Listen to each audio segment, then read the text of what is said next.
Iya, saya rasa demikian dan ini bukan saja tahun ini tapi tahun-tahun sebelumnya sudah terjadi.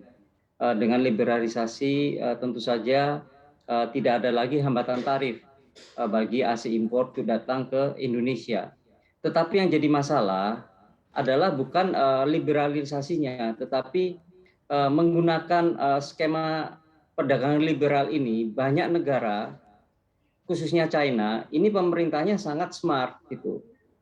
Nah, khususnya untuk AC yang saya dengar bagi AC yang diekspor dari China ini mendapatkan yang namanya rebate, ya, yaitu ekspor tax rebate yang nilai hingga 17%.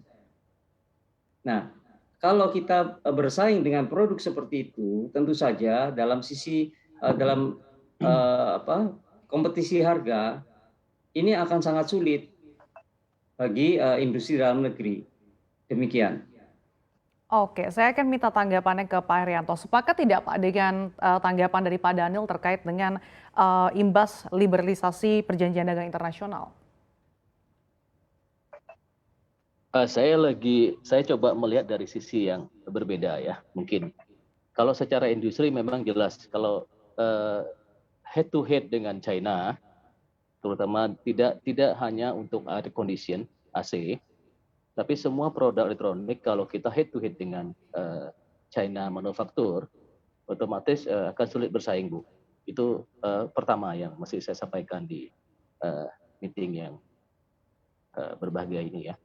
Yang kedua adalah khusus untuk produsen, kenapa AC ini tidak berkembang di Indonesia industrinya?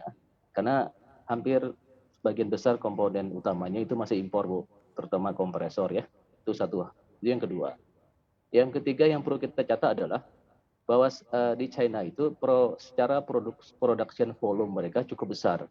Jadi mungkin karena mereka punya produk 1,4 miliar, kita hanya sekitar 1/6 dari mereka atau 1/5 lah.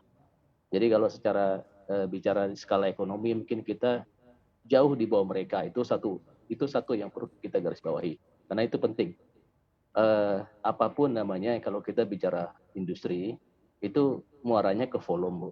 Kalau volumenya besar, harganya udah pasti kompetitif. Jadi tidak semata-mata mungkin pajak saja ya yang perlu kita sounding ke government. Apalagi dengan volume yang besar, ditambah lagi dengan tax incentive ya. Mungkin saya tidak bisa bilang itu rebate Pak Daniel ya. Kalau rebate itu lebih cenderung mungkin ke sales dengan dealer ya, dengan produsen dengan dealer. Tapi kalau kita bicara government itu mereka menyebutkan adalah tax incentive. Nah, kalau ada dua unsur ketemu antara skala ekonomi dengan tax incentive, saya rasa makin sulit untuk bersaing secara harga. Makanya banyak